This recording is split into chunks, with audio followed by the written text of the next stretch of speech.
little MAGA girl was kicked out of IHOP by a leftist, but a veteran rushed in and shouted. The mid-morning sun of a typical American Saturday filtered through the grease-streaked windows of the local IHOP, casting long, lazy beams of light across the laminated menus and sticky syrup dispensers.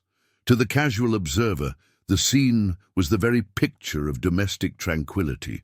Families clinking silverware against ceramic plates, the low hum of conversation about weekend sports and weather, and the rich, comforting aroma of buttermilk pancakes and sizzling bacon filling the air. But for 14-year-old Emily, sitting alone in a booth upholstered in cracked red vinyl near the back, the atmosphere felt suffocatingly heavy. She sat with her hands folded neatly in her lap, her posture rigid, her eyes darting nervously towards the service counter. Emily was not just an ordinary teenager, she was a little MAGA girl.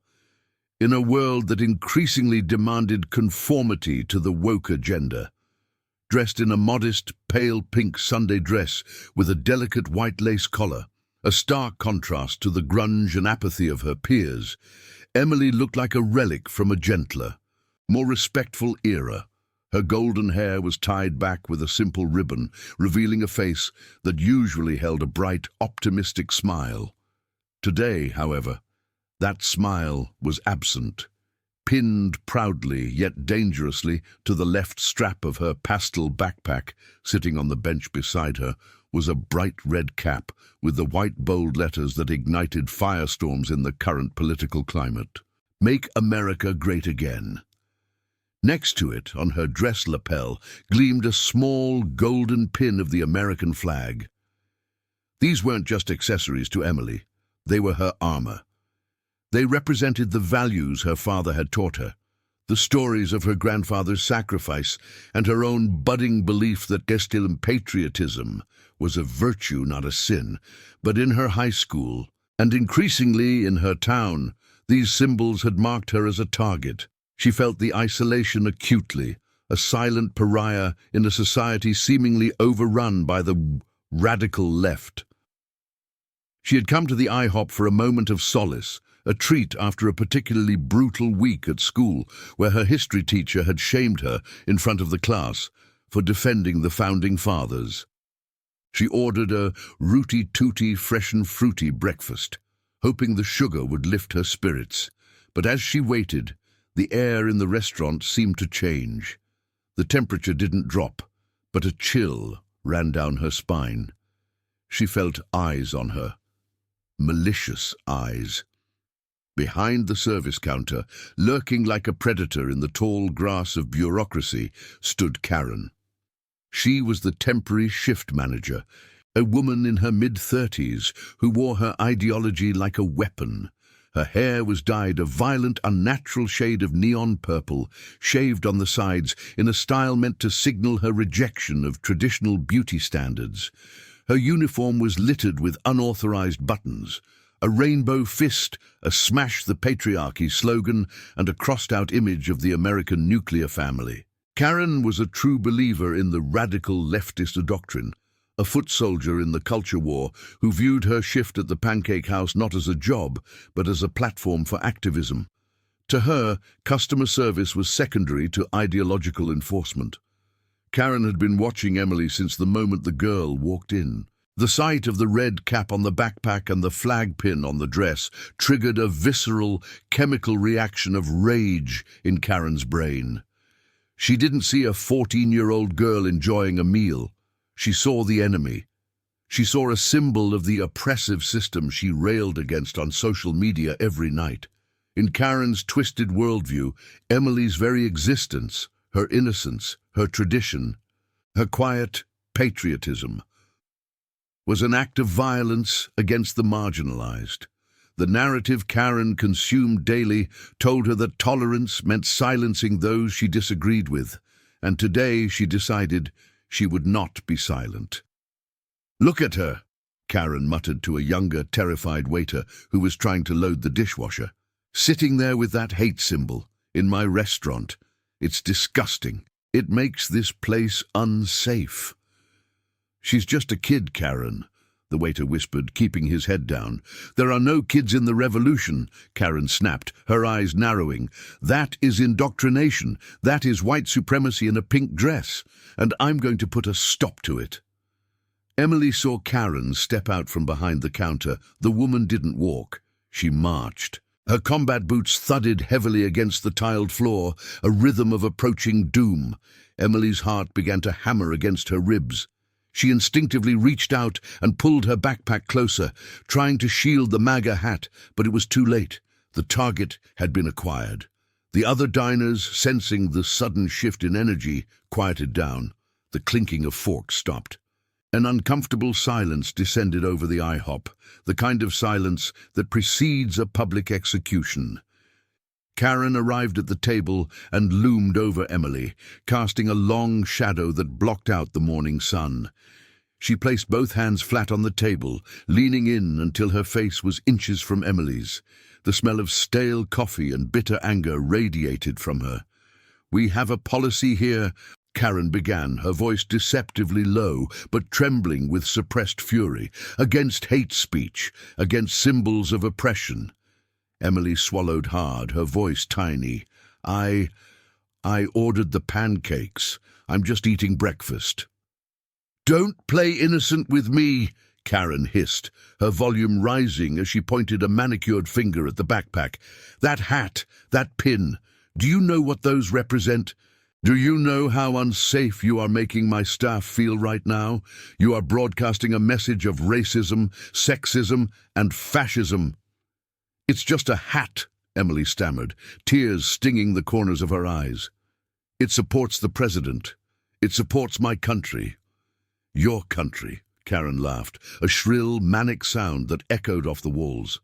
"This country was built on stolen land and broken backs. And that hat is a celebration of it. I will not have it in my station. I will not serve a little MAGA girl who thinks she can parade her privilege around while people are suffering." The aggression was escalating rapidly. Emily felt small, crushed by the weight of the adult's hatred. She looked around the room, pleading silently for help, for someone to step in. A man in a business suit looked away. A mother covered her child's ears but said nothing. The fear of the radical leftist mob, the fear of being labelled and cancelled, kept them all paralyzed. Emily was utterly alone. "Please," Emily whispered. "I'll just eat and leave." "No," Karen shouted, now fully committed to the spectacle. She wanted an audience. She wanted to make an example. "You don't get to eat. You don't get to enjoy the fruits of labor you don't understand." In a moment of pure, unadulterated malice, Karen reached out. She didn't grab the backpack. She grabbed the plate of steaming hot pancakes that the waiter had just placed on the edge of the table. With a snarl of disgust, she swiped it violently. The plate flew off the table. Crash! The sound was explosive. Ceramic shattered against the hard floor. Pancakes, whipped cream, and sticky strawberry syrup exploded outward, splattering Emily's pink dress, her backpack, and the floor around her. It was a shocking act of violence, a physical manifestation of the ideological filth Karen was throwing at the girl. "Oops," Karen sneered, devoid of any remorse. "Looks like we don't serve fascists." Emily gasped, looking down at the mess, then at her ruined dress. The shock broke the dam. She let out a wail, a high-pitched, heartbreaking cry of a child who has been bullied and broken. It was the sound of total desolation.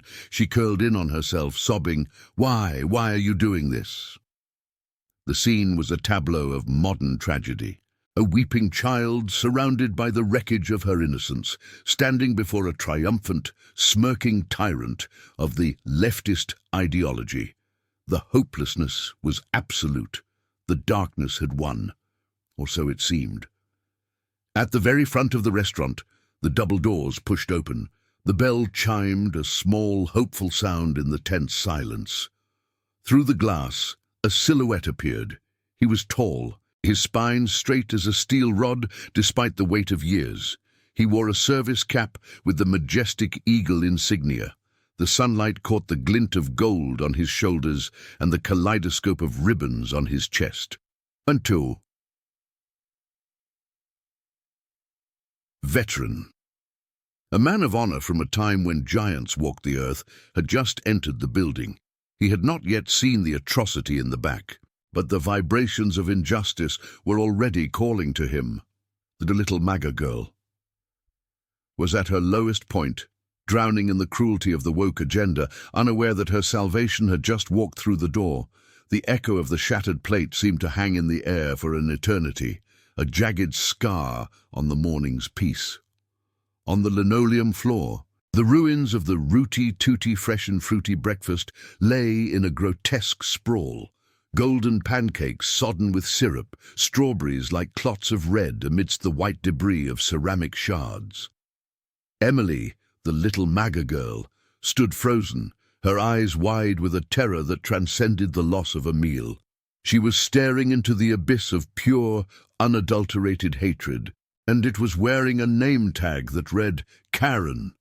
The sticky, sweet liquid had splattered onto her pristine pink dress, staining the lace like a mark of shame, a physical manifestation of the ideological filth that had just been hurled at her. The silence in the diner deepened, becoming a heavy, suffocating blanket. It was the silence of complicity. Every patron who looked away, every father who focused intently on his coffee, every mother who hushed her child, was silently casting a vote for the tyranny unfolding before them. They were terrified of the mob, terrified of being the next target of the radical leftist enrage that Karen embodied. Karen did not recoil from her violence. Instead, she seemed energized by it, feeding off the shock and fear she had manufactured. She crossed her arms over her chest, stepping over the mess she had created with a sneer of supreme arrogance. She viewed the destruction not as an accident or a loss of control, but as a necessary revolutionary act. "Look at this," Karen announced, her voice pitching up to a theatrical volume intended for the entire room. "Look at the mess you provoked. This is exactly what your ideology does to our society. It creates chaos, it ruins everything it touches, and then it expects the working class to clean it up." Emily's lower lip trembled uncontrollably. Her hands hovered over her dress, unsure whether to wipe the syrup or protect herself. I didn't provoke anything," she whispered, her voice cracking under the weight of the injustice. "You threw it. You broke it. Do not gaslight me," Karen shrieked, closing the distance between them again. The accusation was absurd, a hallmark of the leftist tactic. Accuse the victim of the very aggression the perpetrator is committing. "Your presence is a provocation. That hat," she jabbed a finger towards the backpack, "is a symbol of hate. That pin is a symbol of imperialism. Coming into my space, a space of inclusivity, wearing the uniform of the oppressor is an act of violence. You forced my hand." Karen was now fully immersed in her lecture, a sermon of woke dogma delivered with the fanaticism of a zealot. She wasn't seeing a 14-year-old girl anymore. She was seeing a caricature, a straw man of everything she hated about traditional America. "You think because you're a little white girl in a pretty dress that you're innocent. You are the face of systemic privilege. You are weaponizing your tears to garner sympathy, but I see through you. You are the product of a toxic patriarchy that teaches you to value a flag over human lives." Emily felt a wave of dizziness. The words were big, angry and nonsensical, crashing over her like waves. She wanted her dad. She wanted to be in her room, safe.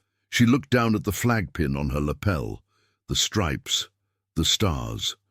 Her grandfather had given it to her before he passed. He had told her about the friends he lost, about the mud and the fear, and how that flag was the only beautiful thing left when the smoke cleared. To hear this woman call it hate felt like a physical blow to her heart. "It's not hate," Emily managed to say, finding a tiny reserve of courage deep within her patriotic soul. "My grandpa, he fought for this flag. He said it stands for liberty, for everyone, even for you." The mention of the military seemed to trigger an even deeper fury in Karen, her face contorted, flushing a blotchy red. "Your grandpa was a tool of the war machine," she spat, leaning down so her face was level with Emily's, invading her personal space with aggressive intent. "He didn't fight for me. He fought to maintain the hegemony of the West. And you honoring that. It's sick. It's retrograde. And I am going to put a stop to it right now. I am cancelling this display of bigotry." Karen reached into her apron pocket and pulled out her smartphone. She held it up like a weapon, the camera lens a black eye, staring unblinkingly at Emily. "I am going to live stream this," Karen threatened, a cruel smile twisting her lips. "I'm going to show the world who you are. I'm going to post this on every community board. I'll find out what school you go to. I'll tag the principal. By the time I'm done, no college will accept you, no job will hire you. You will be the face of intolerance. Say goodbye to your future. Little MAGA girl." The threat of back cancellation. The modern guillotine hung heavy in the air. Emily shrank back, instinctively raising her hands to cover her face. She was terrified of the phone, terrified of the internet mob that Karen was summoning. This was the ultimate weapon of the radical left. Not just to defeat an opponent in debate, but to utterly destroy their life, their reputation, and their future. The cruelty was absolute. Emily felt the walls closing in. The shame was burning her skin. She felt dirty, wrong, and hopelessly alone. "Please stop," Emily sobbed, her composure finally shattering completely. "I just want to go home. I'll leave, I promise." "Oh, you'll leave," Karen sneered, stepping closer, her boots crunching on the broken ceramic. "But you're not taking that trash with you." In a move that escalated the conflict from verbal abuse to physical intimidation, Karen lunged. She wasn't aiming for Emily, but for the backpack. Her hand clamped onto the strap of the bag, where the red MAGA hat was pinned. "I am confiscating this hate speech. It's contraband." "No!" Emily shrieked, grabbing the other strap. It was a tug-of-war for her dignity. "That's mine! You can't take it! It's my property!" "Property is theft!" Karen yelled back, pulling harder, her nails digging into the fabric. "And I have a moral duty to deplatform you." The struggle was pathetic and horrifying. A grown woman, a manager of a family restaurant, physically wrestling a sobbing teenager for a backpack, all in the name of tolerance. Emily was slipping on the syrup-slicked floor, her feet scrambling for traction, her small frame no match for the manic strength of the activist. She was losing. She was being stripped of her beliefs physically and metaphorically. The humiliation was total. While this agonizing scene unfolded in the back of the restaurant, the figure at the front had been moving. Colonel William Bill Sterling had paused by the hostess stand when the plate crashed. He had watched, initially with the confusion of a man trying to understand a sudden disturbance, and then with the dawning, icy clarity of a soldier recognizing an enemy engagement. His hearing aids picked up the shrill pitch of Karen's voice, the buzzwords, the hate, the threats. He saw the camera. He saw the tears. He began to walk. He didn't run. At 98, running was a memory. But his gait shifted. The shuffle of age vanished, replaced by the relentless tactical advance of an officer. His cane tapped a rhythmic, ominous beat on the floor like a countdown. Tap, step, tap, step. His blue eyes, which had seen the skies over Berlin and the beaches of the Pacific, narrowed into slits of cold, hard judgment. He was not looking at a waitress. He was looking at a tyrant. He saw the same bullying spirit he had fought to extinguish 8 decades ago, now wearing a different uniform but wielding the same weapon: fear. As he moved deeper into the dining room, he passed the silent tables. He looked at the men sitting there, looking down at their eggs, afraid to intervene. The colonel's lip curled in a micro-expression of disappointment. "When did we become so timid?" he thought.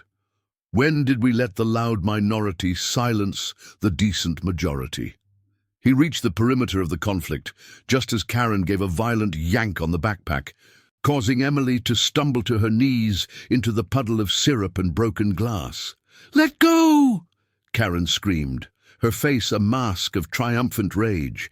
"Give it to me, you little fascist!" Emily was on the floor, her dress ruined, her knees wet and stinging, clutching her bag to her chest like a lifeline. She looked up, her vision blurred by tears, seeing only the looming, colourful nightmare of the woman attacking her. She closed her eyes, waiting for the final blow, waiting for the hat to be ripped away, waiting for her spirit to be finally crushed. She had nothing left, no defence, no hope. The tension in the room snapped tight as a bowstring. The climax of the abuse had arrived. The leftist DU stood victorious over the fallen patriot. But then, a shadow fell over Karen. A shadow that was broad, square, and commanded the space. The air pressure in the immediate vicinity seemed to drop.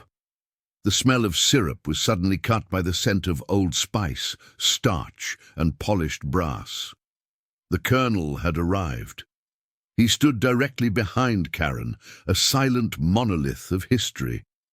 He did not shout yet.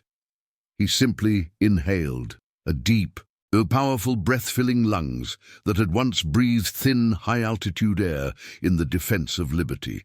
He was the storm gathering on the horizon, and the radical leftist had no idea that her reign of terror was about to hit a wall of iron. The atmosphere in the IHOP had compressed into a singularity of tension, centered entirely on the weeping girl on the floor and the shrieking woman towering over her. Karen's hand was a claw, clamped tight around the nylon strap of the pastel backpack, her knuckles white with the exertion of her ideological crusade. She was seconds away from wrenching the bag and the red MAGA hat attached to it, away from Emily, completing the ritual of public humiliation. In Karen's mind, this was the crescendo of her activism, a tangible victory against the patriarchy she despised.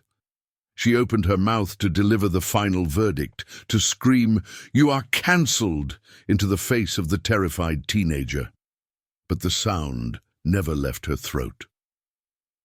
"Unhand that child." The command did not sound like a human voice. It sounded like a detonation. It was a roar that seemed to originate from the bowels of a B-17 bomber, a baritone thunderclap that shook the very foundations of the pancake house. It wasn't a request. It was an absolute, non-negotiable order, forged in the fires of discipline and tempered by the weight of command. Karen froze. The sheer volume and concussive force of the shout short-circuited her rage. Her hand went slack on the backpack strap. The diners, who had been cowed into silence, jumped in their seats, their hearts skipping a beat. Emily, curled in a ball of misery, stopped breathing for a second, her tear-filled eyes widening. Slowly, terrifyingly, Karen turned around. Standing less than 2 feet from her was a mountain of blue wool and gold braid. Colonel William Bill Sterling did not just occupy the space, he owned it. Up close, the reality of him was overwhelming. He was 98 years old, his face a road map of deep wrinkles and sunspots, but his posture was as erect as a marble column. His Air Force dress uniform was immaculate, pressed to a razor's edge, buttons gleaming like miniature suns. But it was his chest that stole the breath from the room. It was a tapestry of valor, rows upon rows of ribbons creating a mosaic of history. The Silver Star for gallantry in action, the Distinguished Flying Cross for heroism in aerial flight, the Purple Heart for blood spilled on foreign soil, the Victory Medal. Each piece of metal was a silent testament to a time when men charged into machine gun fire to save the world from the very kind of tyranny Karen was currently enacting. His eyes, a piercing steel blue, bored into Karen's soul with an intensity that made her physically recoil. There was no confusion in those eyes, only a cold, righteous fury. I... Karen stammered, her brain scrambling to reboot her rehearsed political talking points. She took a stumbling step back, her combat boots slipping on the syrup she had spilled. "Who do you think you are? You can't yell at me. I am the manager." "I don't care if you are the Queen of England," the colonel rumbled, his voice dropping to a low, dangerous growl that carried to the back of the kitchen. "You are assaulting a minor, you are terrorizing a child, and you are doing it on my watch." "I am not assaulting her!" Karen shrieked, her voice cracking as she tried to regain the offensive. She pointed a shaking finger at Emily, who was still on the floor. "I am protecting this community. She is wearing hate symbols. She is a walking microaggression. I am creating a safe space." Safe space. The colonel spat the words out, as if they tasted like ash. He took a step forward, forcing Karen to retreat further. The sound of his cane striking the floor was like a judge's gavel. Crack. "You talk of safety. I flew 35 missions over Germany in a tin can, while flak tore through the fuselage so that people could be safe. I watched my best friends burn to death in the skies over Europe so that this country could be free. And you dare to use the word safe while you stand over a crying 14-year-old girl like a playground bully." The contrast was blinding. The chaotic, rainbow-haired activist preaching tolerance while practicing cruelty versus the disciplined, monochromatic warrior preaching liberty while practicing protection. "You don't understand!" Karen cried, desperate now, feeling the eyes of the room shifting. The customers were no longer looking at their plates. They were looking at her, and for the first time she saw disgust in their eyes. "She supports Trump. She supports the system that oppresses us. Her hat is violence. Her hat is fabric," the colonel roared, pointing his cane at the red cap, still pinned to the bag. "It is a piece of cloth. But what it represents is her God-given right as an American citizen to speak her mind, to support her president, and to love her country. A right that I paid for, a right that my brothers died for, and you are trying to strip it away because you are too weak, too fragile, and too indoctrinated to handle a difference of opinion." He leaned in, his face inches from hers. The smell of Old Spice was overpowering now. "You call yourself a progressive? You are a tyrant. You are no different than the fascists I fought in 1944. They also believed that only their symbols were allowed. They also believed that dissent should be punished. They also believed in burning books and silencing children. You are not fighting the system, young woman. You are the totalitarian nightmare we warned about." The word fascist hit Karen like a physical slap. To be called the very thing she claimed to fight by a man who had actually fought the original Nazis was a cognitive dissonance she couldn't handle. Her narrative collapsed. She looked around for support, for a fellow comrade to jump in and scream about white privilege or toxic masculinity. But the room was silent. The moral authority of the Wert veteran was absolute. It transcended politics. It tapped into a primal respect for elders and warriors that even her woke programming couldn't fully suppress. Karen shrank. Her shoulders slumped. The fire of self-righteousness flickered and died, replaced by the cold, hard realization that she was losing. But the radical leftist does not surrender easily. They pivot to bureaucracy. They weaponize the institutions. "Fine," Karen hissed, her voice venomous but quiet now, retreating behind the counter like a cornered animal. "You want to play the hero? Go ahead. But you've just violated store policy. You've created a hostile work environment." She grabbed her phone again, her fingers flying across the screen. "I am reporting this. I am calling corporate right now. I am calling the police. I will have you banned. I will have this girl expelled from her school. You think you won? I will cancel. Both of you. I will make sure your name is dragged through the mud on every social media platform in existence. You're just an old, irrelevant relic, and I will bury you under a mountain of litigation." She backed away towards the kitchen door, shaking the phone at them like a talisman. "This isn't over. The system is on my side. You'll see. You'll all see." With a final, impotent scowl, Karen disappeared into the kitchen, the swinging doors flapping in her wake. Her threat hung in the air, a poisonous cloud of future retribution. The threat of the leftist id machine, the fear of doxing and legal harassment was real. But for now, the immediate physical threat was gone. The predator had been chased off by the lion. The colonel stood watch for a moment, ensuring she was truly gone, his chest heaving slightly from the exertion. Then the transformation happened. The warrior vanished, and the grandfather appeared. The steel in his posture softened. He turned slowly to the floor, where the wreckage of breakfast and dignity lay scattered. Emily was still kneeling in the syrup, trembling, staring up at him as if he were an angel descended from heaven. She had stopped crying, stunned into silence by the defense she had just witnessed. Colonel Sterling groaned slightly as his old knees bent, but he ignored the pain. He knelt down right there in the mess, heedless of his immaculate dress blues. He didn't care about the syrup staining his trousers. He cared about the soldier on the field. "It's all right now, soldier," he whispered, his voice rasping with a sudden, overwhelming gentleness.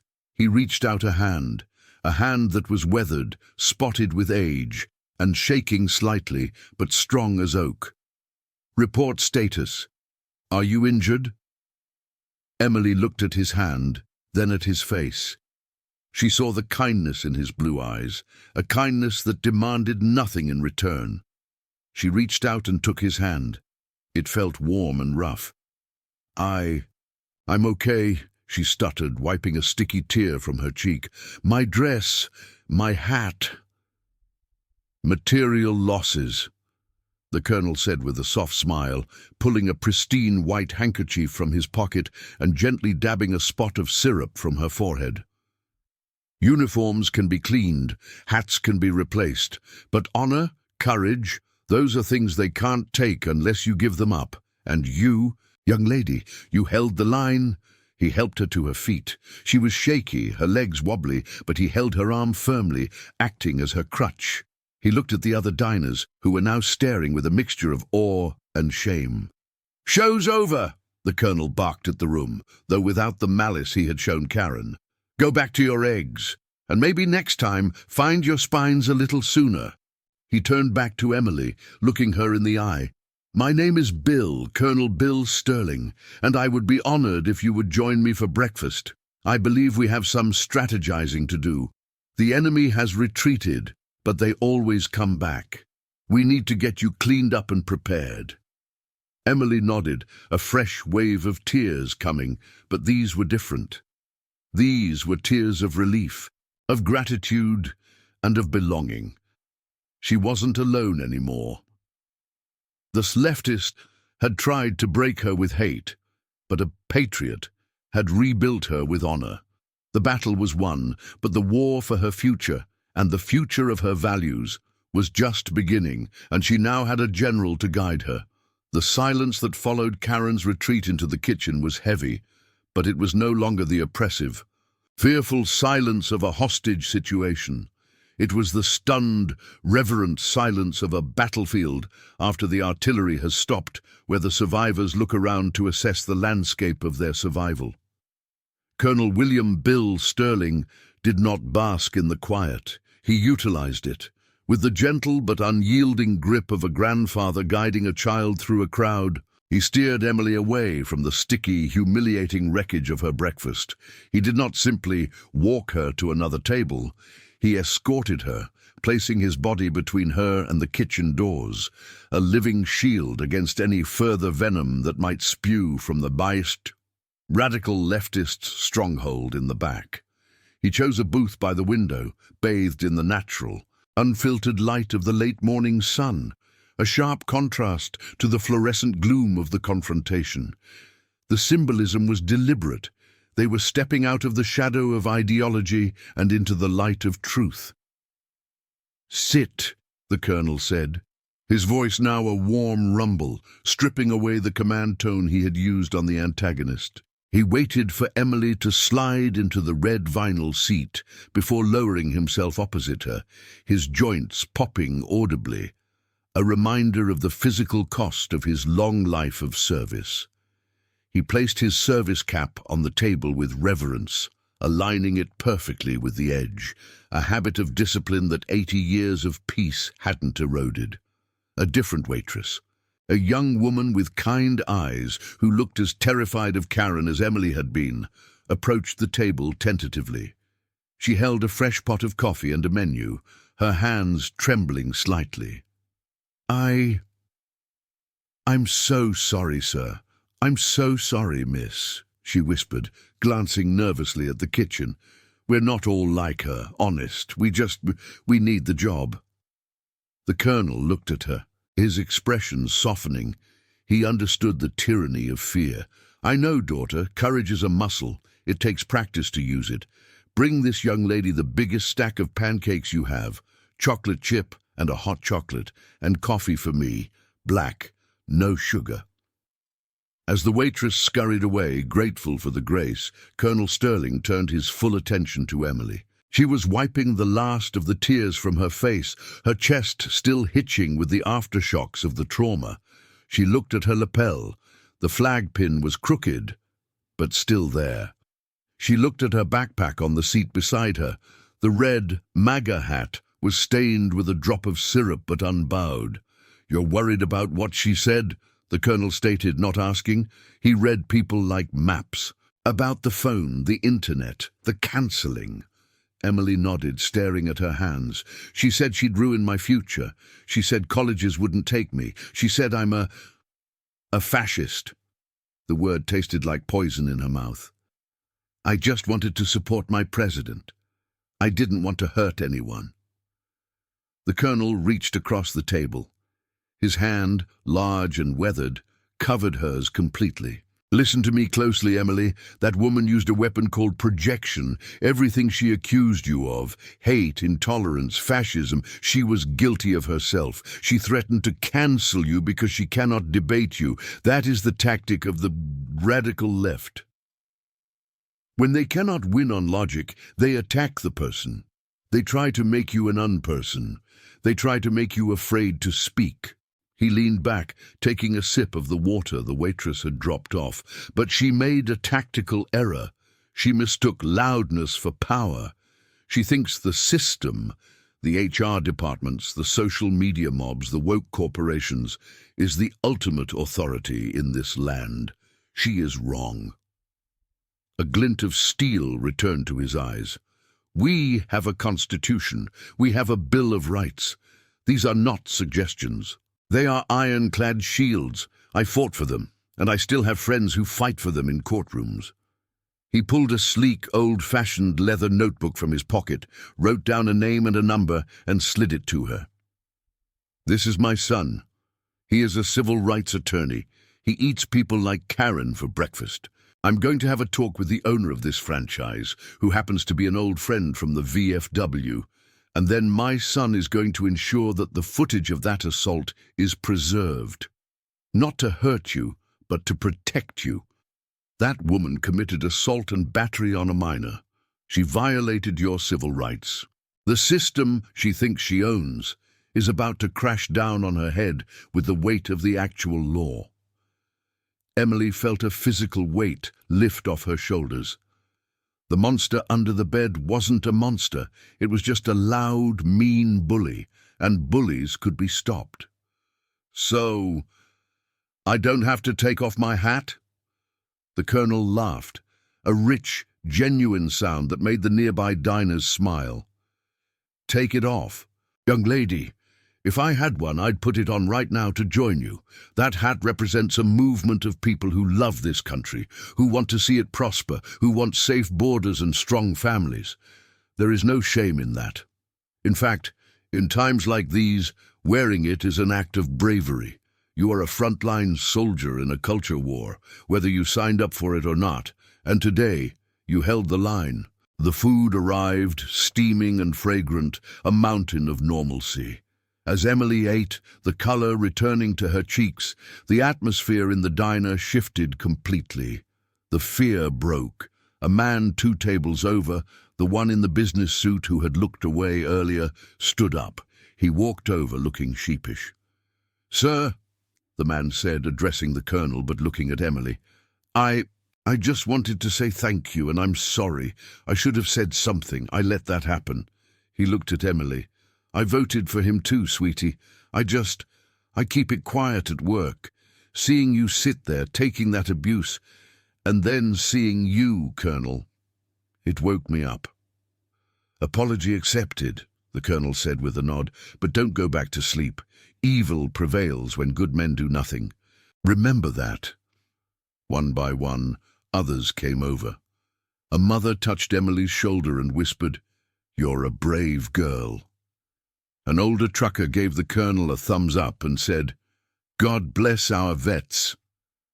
The IHOP, which had been a prison of ideological enforcement just 20 minutes ago, was transforming back into a community.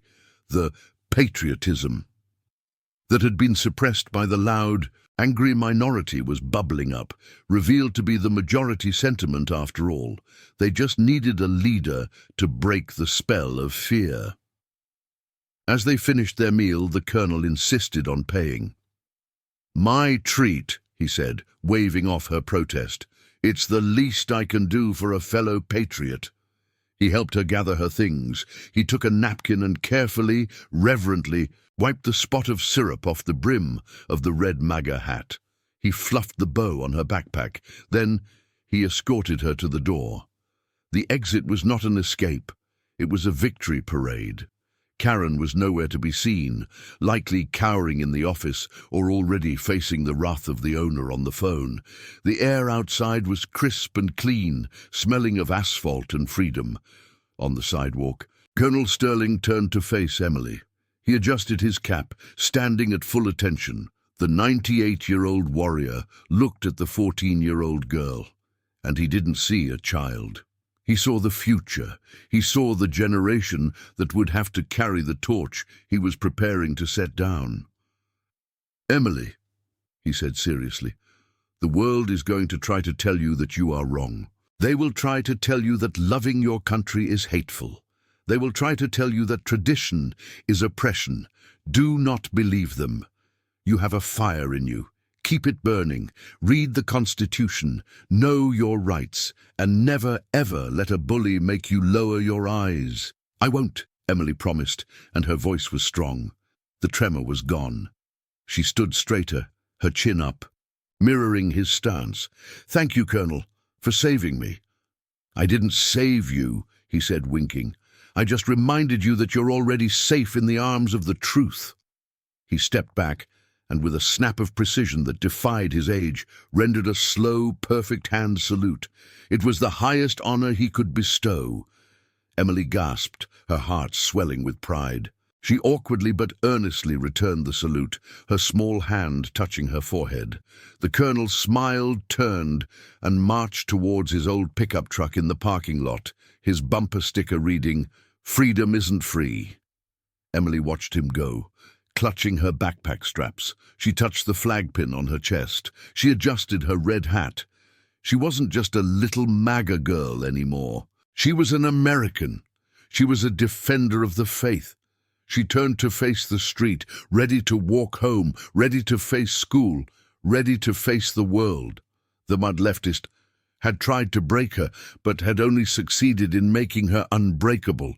The values of God, family, and country had won the day, not through violence, but through the unshakable power of honor and the enduring spirit of the free.